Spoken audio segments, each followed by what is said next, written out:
we go to Mean Gene with Sid and with Harvey Whippleman, who doesn't talk. It's all Sid doing the promo here. This was a great Sid promo when he calls Mean Gene, you short, fat, bald-headed little oaf. I thought that was awesome. I think Sid was intense and awesome most of the time back then. I think I was not a fan of the Harvey Whippleman becoming his manager. I think that was him. I think he liked Harvey Whippleman and wanted him as the manager, but he made things way too Southern. I think Sid was a prime-time star. Even though Sid is Southern, he came across as a big-time star, and having a Memphis-style manager just brought him down a notch to me. Agreed. It was too cartoony, did not fit. There was no reason from a storyline, a visual, a mass appeal standpoint to include Whippleman. I thought it was, I'm normally a fan of getting as many characters out there that can do stuff, but totally took away from Sid. And seeing Harvey Whippleman in a main event at WrestleMania, it just doesn't fit. It just doesn't fit. Or WrestleMania, as he proceeded to call it. Yes. My favorite thing in this one is Sid, I curse you, Hulk Hogan, I curse you. So good. Yeah. Sid looked good. He sounded good. He looked like $1 million coming down the aisle. Everything he wanted to portray, he got it across here. Yeah. So before we get into the match itself, I guess I forgot to say the Owen Hart Skinner match got a dud rating from Meltzer because it was a minute. So we don't need to talk about that. That's fair. So we get into this match. One of the most,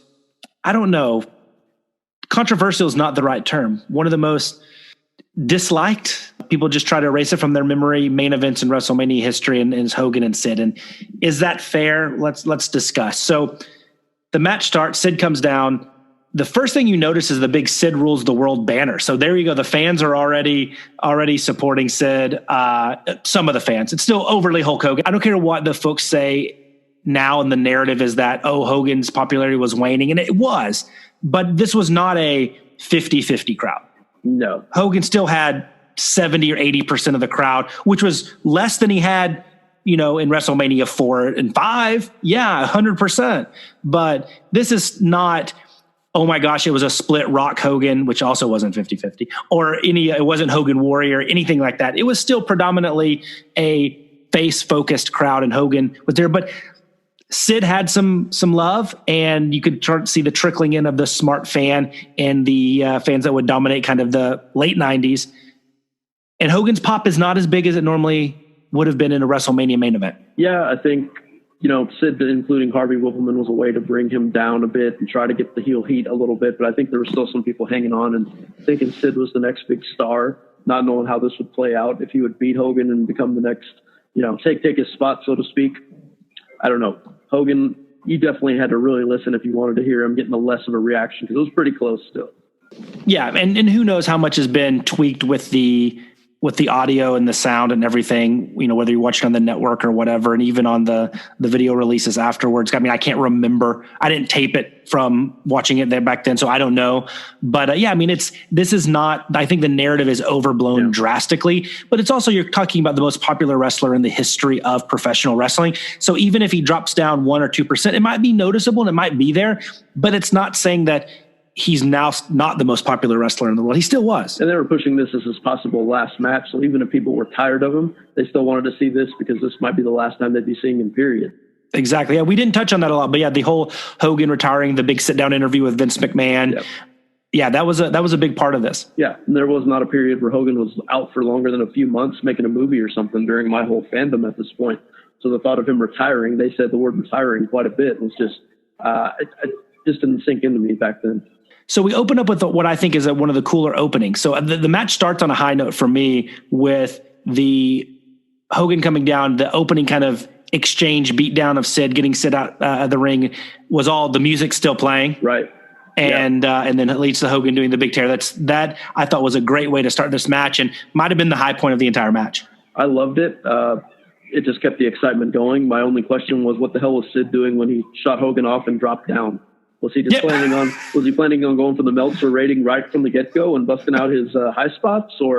And this is not the first time. This is only the first time in the match he does this. So there's actually 2 drop downs, maybe the only in Sid's career, but I'm not quite sure what he was shooting for here.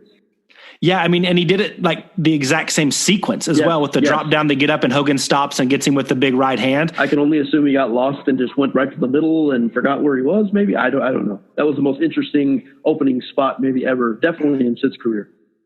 Yeah, you have the nearly 7 foot tall, massive monster, just destroyer of worlds doing a drop down. I mean, I would love the logic there. It just is non-existent. It's who knows what he was going to go for? Maybe to your point, he just wanted to get that great Meltzer rating. Yeah, because we know that's what Sid's main focus in wrestling was. That was the high spot, and he had to hit it twice. Maybe he was going to bust out like a Hurricane Rana or something. There you go. We don't need to talk a whole lot about the actual match and the move sequences and everything. It's pretty standard fare, which is a little shocking considering that it's the main event of a WrestleMania, and it was chosen to be the final match over something like Savage and Flair. You know, your classic stuff. Sid hits the powerbomb. I love Hogan's the convulsing sell on the powerbomb. I thought that was great and very, very Hogan-esque. But other than the really cool one-handed choke slam, which I know Sid did on everybody back then, I was surprised he did that to Hogan, and Hogan took it. It looked great. It just shows off the power and really, really cool stuff as opposed to, when they kind of grab the tights or whatever and have the assisted choke slam. Really cool. This match, I can describe it as just one big trapezius claw hold. Yeah, that's what I took note of. Like that one move was just like probably the low point of the match. I think the rest of the match, you just listen to the crowd because the buzz is still there. They're just so hyped up for the most part. I don't know if it's because it's a Hogan match or if it's because it's Hogan's last match, or, whatever they may think, but the sound of the crowd is still there and they're buzzing. So for the most part, I still thought it was great. The nerve hold was just way long. The whole match was 12 minutes and 44 seconds. The nerve hold had to be 4 minutes. Yeah. It had to be a third of the match. Yeah. And maybe even longer. But yeah, to your point, like I'm not saying that this was a bad match in the sense that the crowd just didn't care. Right. The crowd was into it. Right. It was into it. Once again, not Hogan Warrior, not Hogan Andre, not, one of those kind of classic Hogan matches. But it's not like it's a match where everybody was, going to the restroom. This wasn't one of those matches. So yeah, we have the trapezius claw. Then we have Sid kicking out of the leg drop. Well, the whole finish is just, from the choice of what the finish was to the execution of it, there's a whole lot there. So you talk to me about what your thoughts are on the finish for this match? Well, the word's always been from the Godfather, Papa Shango, Charles Wright, that he was given a time cue that was off. So he was late getting to the ring. To me, I don't know. It just doesn't seem completely accurate because it just seems a bit off. I mean, the way he was coming to the ring and everything, it seemed like after he kicked out of the leg drop, Harvey Whippleman was involved and it just went into what they were going to do anyway. It just doesn't seem quite right. But Papa Shango coming out at all just seemed odd to me. He had no involvement in this feud. His whole gimmick, didn't really play with this right out the gate, no connection. So it was kind of random to me. Yeah, it was a bad finish. And you have obviously Sid kicking out of the leg drop, whether planned or inadvertent. You have Whippleman getting a very lackadaisical DQ. I mean, this is not like he came in there and he hit him with a tire iron. This is we're just going to give the DQ pretty quickly. And then you have the inclusion of Papa Shango, to your point, seemingly out of nowhere. It's just wrong in every facet. And here's the problem I have with all of that. Had this been in place of Macho and Savage, you can look past that because the end of the show is going to be the big title change. So if this match had been in the middle of the card and you have Hogan and Sid, obviously the crowd would love anything Hogan was doing. There was some story behind it. The match is what it is. And you end with Savage and Flair. Does this get treated differently or viewed differently looking back? Because this is not only just a match, this has to be viewed through the lens of the main event, the final match on the biggest show of the year and one of the biggest shows, in the history of wrestling. That does Hogan and Sid no favors because it gets viewed through that microscope. Yeah, I see the point there. It could be viewed a little differently, but I think the actual ending is what really is the argument there. It's like with the final thing you see on this match versus the final way Macho and Flair, that's the big debate. What is the better way to end the show? Not necessarily the match, but the ending itself and how it all played out. Donnie, the Meltzer rating on Hogan Sid, do you want to take a guess at that? Oh, that's got to be like a 2. A -2. Hey, I was close. I forgot the negative. Yeah. So basically he's saying Hogan and Sid is the same as the Natural Disasters Money Inc. I disagree with that. To me, I would not be mad at a 1 star on this one. The best stuff comes at the end with Hogan and Warrior. That's the highlight of this. The match itself, the opening is great, and everything after that, even with the Sid drop down, it's kind of So a 1, I would probably say it's a 1 star. Yeah, pretty close. I mean, it's a typical old school Hogan versus like Big John Studd type of match. You're just limited what you can do, and Sid tried to drop down and make it more of a spot fest, but it just didn't work. Cool. Always fun to talk Wrestling Observer ratings, 25, 30 years after the fact. Exactly. So do you, Donnie, if you're booking and you can't change any of the storylines or the personnel, like you just have that decision to make, if the card is booked, do you have the great match with the ending that is a little bit less conclusive and leads to, a future or a continuation of the feud, what you have in Savage and Flair? Or do you end with the match? Yes, it has Hulk Hogan, but it is let's call it what it is. It is a terrible match with a clunky ending, but you have the visual of the returning Ultimate Warrior standing there with Hogan with the pyro. 2 years earlier, they were, in a very similar situation against each other. Which one do you choose? Because I get both sides. Which one do you choose? For me, it's the Hogan and Warrior, because the Warrior, not only was it a massive return, but it had to be, here's the guy that's going to replace Hogan now. We didn't know that at the time, but it had to be presented like this guy's going to take Hogan's spot. He's capable of handling Hogan's spot. And here's Hogan right there to show you that, I think. And I like I said, Macho and Flair, I don't know if Macho was meant to be the champion, how long he was meant to be champion at that point. Did they say, okay, October, we're going to switch it back? Did they say, we're not switching it back at all? Did we, what were the plans? We don't know. But I think Warrior coming back was the moment of the entire show.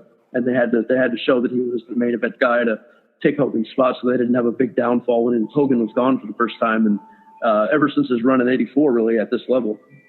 You also have the fact that when you're booking the show, laying it out, you don't know that Savage Flair is going to exceed expectations and Sid and Hogan is going to be such a dud. Right. So though you can only go by, the one thing I can control is I know this show is going to end with Hogan and Warrior and Pyro, and that's amazing. Whereas the other one, so I'll give you that. To me though, the card itself, and I'll kind of dip into the final thoughts here. The pacing of the show and the quality of the matches are so different top to bottom that it's so apparent that it almost feels like 2 shows, right? It feels like a good show and a bad show. And so whether Hogan and Sid is last isn't my biggest decision if I'm rebooking this. I don't start with my 3 best matches in my first 5. But when you have Michaels and Santana, you have Piper and Hart, you have Savage and Flair. Because after Savage and Flair, you get the Tatanka Rick Martel 4 minutes with crossbody finish. You get the disastrous, no pun intended, tag team title match, and you get Owen Hart and Skinner. And so nobody has picked the crowd back up leading into Hogan and Sid. And so I think the match order has to be, even if you keep Hogan last, I'm not as against that as most people are. They're like, no, the world title match has to go on last. I get that. To me, do you move the world title match to the semi-main event? I think that could have worked maybe with 1 match in between, possibly. I think a lot of people... Like Owen Hart Skinner? Right, something along those lines. I think a lot of people also have to look at the political point of view, because you have to go to Hulk Hogan, who's the biggest star in the company and has been for years, and say, you're not going to be in the main event, but Ric Flair, the guy who you've always been kind of rivaling in the other promotion, who's the champion now, he's now going to be the final match. I don't think that's going to go over too well, too. So they probably had to look at that part of things too, and especially being Hogan's last match, how insulted he may have been if he was even, it was proposed that he didn't go on last. Yeah, and then flash forward 10 years later, and they kind of used that same booking, the one that you just mentioned in WrestleMania 18, where they have, let's call it 2 main events, right, with Hogan and Rock, and then you have the Triple H Jericho match for the undisputed WWF title. So they do that with Rock, Hogan go on. You have the little filler match of Jazz and Lita and Trish Stratus for the women's title. which is a little kind of palate cleanser at 5 or 6 minutes or something like that. And then you go into the world title. I don't know if it worked there because Hogan Rock was so epic. I mean, I love Flair and Savage, don't get me wrong, but that's not Hogan Rock. I'm sorry. Right. So it didn't work there, but I think it does better than this, where you basically split the card in two. Yeah, I think it worked. I mean, it was disastrous at WrestleMania 18, but it could have worked here, especially back then when it was just the card built to the bigger matches as the show went on, more traditionally. So I'm going to ask you two questions. One, what are your overall thoughts of WrestleMania 8? And then what would you personally change, knowing the players in the game, knowing what could have been or what should have been? How would you rebook this to make it, instead of being considered, definitely an upper tier WrestleMania, but maybe one of the best of all time? How would you change that? Well, I actually naturally just came to put some notes down, as far as I was thinking, I think you couldn't finish that show, given the finishes of the two big matches. You couldn't end it with Warrior coming out like he did and everything. That was like the big, I lost my shit about that part. But I was trying to think if we went ahead with the Hogan and Flair match. That's always been the sticking point. Why did that match not happen? How could it have happened, though, is the question. If you think about how Hogan was on his way out the door, now that we know that, you can't have Ric Flair and Hulk Hogan and Ric Flair just win and WrestleMania just ends. That's not how things worked back then. Every WrestleMania up to that point had a babyface on top, happy ending, send the crowd home happy type of deal. But I think after thinking about it a bit, I would have booked Hogan versus Flair as a match. That's what everybody expected. And there was it was just too hard to comprehend that Hulk just wanted to fight Sid so much that he was going to give up this dream match with Flair. So I would have booked Hogan versus Flair on top. And I would have done the same finish with the Warrior returning. It could have been a DQ. I think it would have been acceptable. You still would have had the Hogan and Warrior at the end standing tall. You still could have had even the Papa Shango interference. But my question with the Papa Shango thing for you, do you think that whole situation would have been better if Papa Shango had actually slowly came to the ring in his full entrance gear with the smoking skulls and what is going on? He's just slowly making his way to the ring, doesn't have to run, where even he can go around the ring a few times where they're questioning, what's he doing here? What is going on? This is random. He's a new guy. We don't know anything about him. That alone could have saved that situation, in my opinion. I'm glad you brought that up, because as a huge Papa Shango fan, I didn't understand. I almost didn't recognize him at first when he came out, because he didn't have the traditional voodoo garb on with the hat and the smoking skull and everything. You add such a cooler element there, because then with him out there, you build him up more as an unpredictable. The character just gets more time to breathe by seeing the full visual, as opposed to a giant dude in face paint and a singlet. Okay, great. He gets 60,000 people there, 300, 400,000 people on pay-per-view seeing this newish character in its full regalia, his full garb. So you have a lot more character building just by the visual. And then you have a natural ability to whether, Hogan does leave or doesn't. I know he had to take some time off with Warrior and Shango. You could do some more stuff with that, because, you could have kind of the weird metaphysical type battle there, because we know Warrior's a little out there at this time. So I think that would have been a great, and I see that you're putting on your Papa Shango garb as we speak. I know. Yeah. I like that. For those in podcasts I can't see, Donnie is now donning some very Papa Shango-esque jewelry necklace. I don't know what that is. That's pretty impressive. Pumpkin lights. Pumpkin lights, yeah. Papa Shango's evil ways. I just wanted to show how it might have looked at WrestleMania 8 had he come out in full gear. I love it. Yeah, so I just think you're absolutely right. That does save it a little bit, right? It at least gives Papa Shango a chance to be a major player. Instead, a year later, the next WrestleMania, he's on a dark match losing to El Matador. So yeah, it's a fall from grace, and it is just a simple thing that would have made that potentially more meaningful. And it gives you 1,000 different storylines to go instead of a run in like he was getting dressed in the back and then exactly. Bam. Had he had a match earlier, hey, maybe, but he had no match. Any connection to Sid, any connection to Whippleman, just something that connected him to this would have helped. As far as the rest of the card, like I said, I think it was just a couple of guys that kind of that shook this whole thing up. I think you could have kept Sid as a face. I think even the Royal Rumble finish stands the Hulk Hogan pulling him out of the ring part. If Sid had just stayed face, I think he could have had a match with Undertaker on this card. I think it would have been a fine big man match fitting for WrestleMania. And I think Jake and Macho could have had their blow-off match on this show.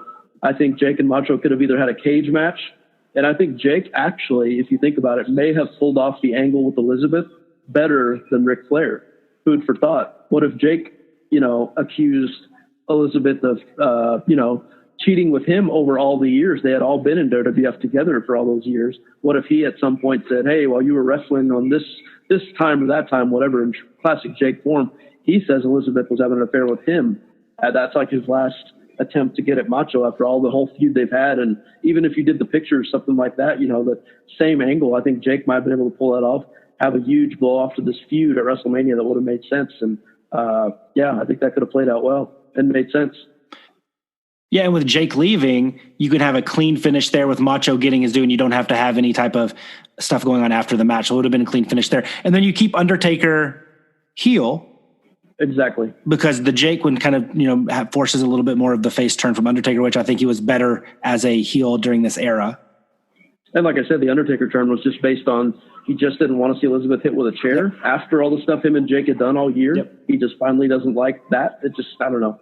I think it could have, I mean, the crowd wanted to like Sid. Undertaker, I don't know if they wanted to like him or not at that point, but a lot could have been done to just extend what was already happening. And like I said, Hogan and Flair on top, you get the dream match. You get the weird finish where Hogan isn't hurt. He can still leave. Warrior still comes back, still the top star. You can do a lot of stuff out of that. That is a much more compelling WrestleMania 8. Yeah. I mean, I've also, considered what were they setting up for originally for SummerSlam? If you look at how they did go with things, I think a Flair Macho cage match could have been a main event at SummerSlam '92. Based on what we saw here, it also seemed like Warrior and Sid could have been a main event match. Possibly Undertaker and Papa Shango, maybe. Yeah, that could have been a match there too. But Papa Shango got the main event spot. Of course, Brett versus Bulldog is what happened. I think if based on what we saw on this show, those matches would have made more sense, and they went a totally different route for various reasons. But lots to think about on this show. Yeah, and like I said at the very top of the podcast, as it's viewed now, it's not considered a bad WrestleMania. It's not considered the greatest, but it's usually, if you see most rankings, it's somewhere in between, kind of the middle of the road and upper tier. I mean, thanks in large part to a really good Savage Flair match and a really good Piper Hart match that do withstand the test of time to this day. Those are good matches if you throw them on an AEW pay-per-view or a WWE pay-per-view right now, or not a pay-per-view, a WWE big show right now. Much better. And I think that kind of brings down the mystique of WrestleMania 8. And that's my final thoughts, is that the couldas and the shouldas, it just seemed to hit this card in this WrestleMania worse than any other one. I mean, is there a WrestleMania that comes to mind to you that had so many what ifs and, they should have done this and why didn't they do that? To me, it's just everything, all the main top angles and top matches could have been easily changed, and I think for the better.